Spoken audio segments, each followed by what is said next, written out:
Okay, next kita nak tengok macam mana the chemoreceptor, how does the peripheral chemoreceptor detect the stimulus and macam mana the information obtained from this that akan interpreted in the brain in order for the breathing to be regulated.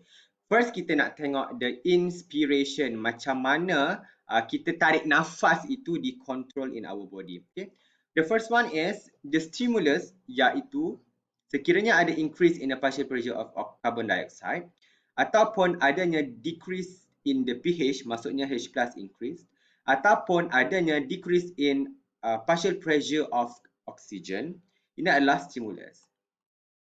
This stimuli will be detected by both central and peripheral chemoreceptor. Okay. Kenapa? Because the peripheral chemoreceptor iaitu carotid and aortic bodies sangat sensitive to the small changes in carbon dioxide in the blood. Okay. Bila stimulus has been detected by the chemoreceptor, the chemoreceptor will be stimulated. The stimuli akan stimulate both chemoreceptors. Bila chemoreceptor is stimulated, dia akan send information ataupun yang kita panggil nerve impulse.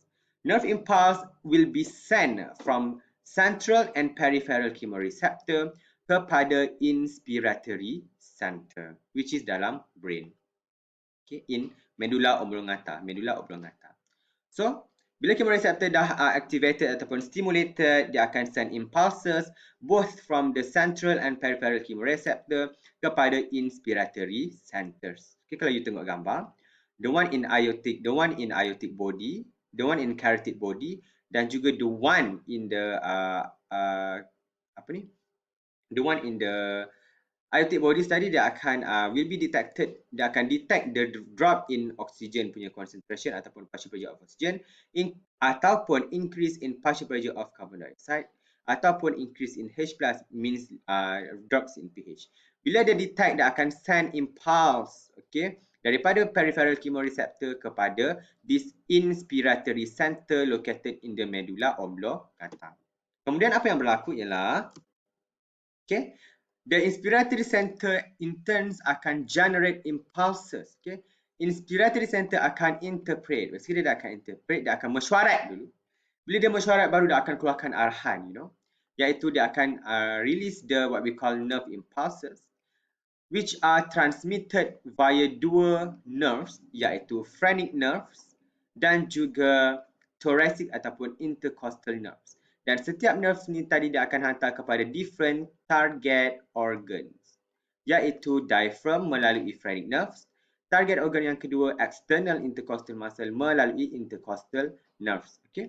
Bila this inspiratory center dah interpret, dapat information, dia akan hantar arahan. Dia akan hantar arahan, okay, melalui, sekiranya target organ tu adalah diaphragm, dia akan hantar melalui phrenic nerve. Dan sekiranya arahan itu dihantar kepada external intercostal muscle, dia akan hantar melalui intercostal nerve. Okay. Dan external intercostal muscle dan juga diaphragm, mereka adalah target organs. Okay. Apa yang berlaku? Dia akan carry out action. Bila dah target organ ni menerima information, dia akan carry out action. Apakah action dia? Action dia adalah, the first one is diaphragm akan contract. Bila dia contract, dia akan mengecut. Daripada dia curve macam ni, dia akan flat macam ni. Okay, kita akan tengok gambar nanti. Okay, dia akan contract, dia akan flat macam ni. Bila dia flat, dia akan increase the surface lah. Dia akan increase the volume of the lung, of the area, the ribcage area. Pada masa yang sama, external intercostal muscle dia akan contract juga. Bila dia contract, the rib cage akan expand, di mana dia akan move forwards and outward. Cuba awak tarik nafas sekarang. Bila awak tarik nafas, awak punya rib cage ni dia akan move outward. Dia akan move keluar dan dia akan move forwards and outwards. Okay, dia akan move ke depan dan juga keluar. That's why dia akan ribcage awak mengembang. Kenapa? Because external intercostal muscle ni dia mengecut. Bila mengecut, dia akan tarik the ribcage close to each other, menyebabkan this one akan mengembang. Dia akan expand forward and upwards. Okay, forwards and outward, keluar. Okay, disebabkan adanya pengecutan, the contraction of external intercostal muscle. Jadi inspiration, okay, ataupun inhalation akan berlaku, rate of inspiration juga akan increase, the depth of breathing juga akan increase. Okay, berlakunya pernafasan, awak tarik nafas itu akan berlaku, dan juga kadar awak bernafas, means awak sedut nafas makin lama makin meningkat, dan juga kedalaman, means you sedut nafas dalam-dalam tu juga akan increase. Okay, hasil daripada adanya tadi information, adanya stimulus, there is a low in oxygen, increase in carbon dioxide, dan juga increase in pH. Okay, increase in H+. Okay, increase in H+, drop in pH. Okay, ini yang dikatakan phrenic nerve tadi dia akan send the impulses from the inspiratory center kepada diaphragm. Diaphragm merupakan satu organ yang betul-betul berada di bawah lung. Okey, yang memisahkan antara lung dengan perut awak adalah daripada perut dan usus awak adalah this diaphragm. Dan juga akan ada external intercostal muscle yang akan di mana impuls akan dihantar melalui intercostal nerves, okey, ataupun thoracic nerve. Mana-mana awak tulis pun betul. Saya prefer intercostal nerve lah sebab awak ingat intercostal muscle. Alright. Itu adalah kalau awak sedut nafas. Macam mana pula kalau awak hembus nafas? Bila awak in order untuk expiration berlaku, okay, inspiration perlu diinhibit. Itu je cerita dia. Okay. Masa inilah negative feedback akan berlaku. In order untuk awak bernafas, in order untuk awak hembus nafas, awak kena stop sekejap. In order untuk awak hembus nafas, awak kena stop sedut nafas. Okay, means that inspiration should be inhibited. Okay, apa yang berlaku? Ketika inspiration, masa awak sedut nafas, awak tarik nafas, lungs akan expand. Bila lung akan expand, dekat lung itu sendiri akan ada another receptor yang kita panggil stretch receptor. Dia akan berada dekat the surface of the lung. Okay. Bila lung tu tak expand, dia receptor is not stimulated. Tetapi bila lung expand now means that dia akan stretch lah kan, lung akan stretch. Bila lung akan stretch, dekat lung tu akan ada stretch receptor. Now the stretch receptor akan stimulated. Dia stimulated disebabkan dia sensitive kepada stretching. Okay, itu yang dikatakan stretch receptor in alveoli of lung. Okay. Bila lung expand, dia akan detected by stretch receptor. Stretch receptor akan stimulated. Bila distimulate, dia akan hantar information ataupun yang dipanggil nerve impulses. Nerve impulses akan send via vagus nerves. Awak kena ingat nama nerve ni. Dia akan dihantar via vagus nerve to the expiratory center in the medulla ataupun dipanggil dorsal expiratory center. Apa yang berlaku ialah dorsal expiratory center dia akan inhibit inspiratory center. Bila inspiratory center itu diinhibit, okay, dia dipegang daripada dia melakukan kerja, means dia tak boleh melakukan kerja. Kalau awak, let's say awak nak leave the class, tapi saya pegang awak daripada meninggalkan kelas, awak boleh ketinggalkan kelas? Tidak, you are inhibited from leaving the class. Sama juga macam ni. Bila expiratory center inhibit inspiratory center, automatic inspiration akan inhibited. Okay, inspiration akan stop. Awak tarik nafas tu akan di-stopkan. Apa yang berlaku as a result, there is no information to be sent kepada intercostal muscle and diaphragm. As a result, external intercostal muscle and diaphragm akan relax. Dua-dua muscles ni, which is dua-dua organ ni akan relax sebab dia tak dapat, it doesn't receive impulse from the inspiratory center. Kenapa? Inspiratory center ni dah inhibited. Means that tak adalah dihantar impulse kepada external intercostal muscle. Tak adalah dihantar kepada diaphragm. Dia tak ada information, means dia tak dapat arahan untuk melakukan kerja. So dia akan relax je lah. Okay, bila tak dapat arahan melakukan kerja, saya tak bagi awak kerja rumah, awak pun relax. Sama juga macam ni. Bila external intercostal muscle and diaphragm tak dapat arahan daripada inspiratory center, so dia akan relax lah. Okay. Itulah dia expiration. Bila diaphragm relax, external intercostal muscle relax, means that in term of diaphragm dia akan curve balik.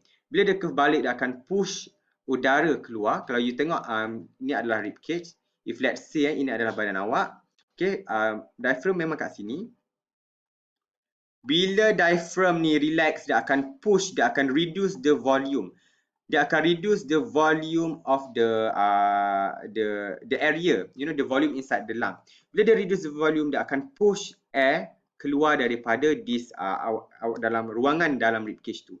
So that's why dia akan berlakunya expiration. Pada masa yang sama, external intercostal muscle tadi dia akan relax. Bila relax, ribcage tadi dia akan move inwards and dia akan move inwards. Bila dia move inwards, dia juga akan mengurangkan volume inside the rib cage. So dia juga akan menolak udara keluar daripada lung lah. Itu adalah expiration. Hasil daripada inhibition of inspiratory center.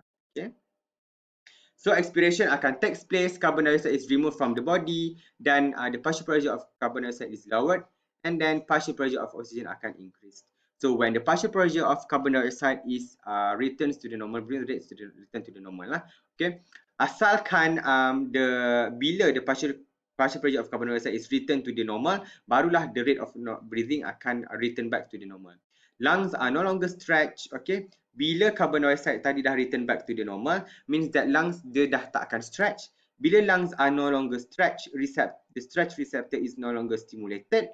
Expiratory center is inactive. Bila expiratory center inactive, dia tidak unable to inhibit the inspiratory center. Bila dia tak inhibit inspiratory center, means that bolehlah inspiration akan berlaku kembali. Okay, itulah the mechanism regulation of breathing. Okay. Dan apa yang dikatakan negative feedback, inilah dia ceritanya. Sebab bila the stretching of the lungs, dia akan provide information to the brain that inspiration should be temporarily inhibited untuk membenarkan, in order to allow expiration, untuk mengeluarkan carbon dioxide daripada badan. Kenapa? Because stretch receptor, the one yang sensitive to the stretching, akan detect this and send impulse kepada expiratory center. As a result, inspiratory center akan inhibited and inspiration pun akan inhibited. Itulah yang dikatakan negative feedback. Dia inhibit. Okay. Feedback tadi memberi kesan negatif kepada dia. Itu yang dikatakan negative feedback. Ini adalah stretch receptor in the lung. Bila lung ni stretch, the stretch receptor akan stimulated. Dia akan send impulse via vagus nerve kepada expiratory center. Expiratory center akan inhibit inspiratory center, means that takkan adanya inspiration. Bila tak ada inspiration, barulah boleh akan ada expiration, awak hembus nafas. Okay. Itulah secara simpelnya. Dan target organ and the actions, awak boleh nampak external intercostal muscle. During inspiration, diaphragm ni, the one muscles, dia akan contract. Bila contract, dia akan flat. Bila dia akan contract, dia akan flatten. Bila dia flatten, dia akan increase the volume in the lung. In lung. Bila volume in lung akan increase, udara akan masuk. Okay, oksigen akan masuk. Dan at the same time, ribcage tadi dia akan will move up, dia akan move outwards, okay, keluar. Kenapa? Disebabkan adanya contraction of external intercostal muscle, dia akan merapat, okay, the ribcage akan rapat, menyebabkan the ribcage untuk move outwards, okay. So barulah udara akan masuk. Kalau expiration pula, disebabkan diaphragm tadi dia dah tak dapat information, means dia akan relax. Bila relax, dia akan mengecurve, dia akan bentuk curve balik. Bila dia akan bentuk curve, dia akan mengurangkan the volume. It will reduce the volume of the lung so that dia akan push the air out. Pada masa yang sama, external intercostal muscle juga akan relax. Now ribcage akan return back to the normal. Dia akan move inwards. Means that dia juga akan push, akan mengurangkan the volume. So as a result, udara pun akan keluar daripada lung. Okay. Itulah dia target organ, itulah dia the mechanism of breathing. Bila awak inhale, the diaphragm akan contract, move down, okay, menyebabkan the volume increase, dan juga ribcage akan expand as the rib muscles contract, barulah udara masuk. Tetapi bila awak hembus nafas, akan ada something yang push the air out, which is the diaphragm relax. Dia akan move out, the push udara keluar. Ribcage juga akan return to the normal. Dia akan get smaller as the muscle akan relax. Okay, itu adalah mechanism of breathing. Okay, dan ini gambar rajah ni awak boleh baca sendirilah macam mana the breathing is regulated. Okay.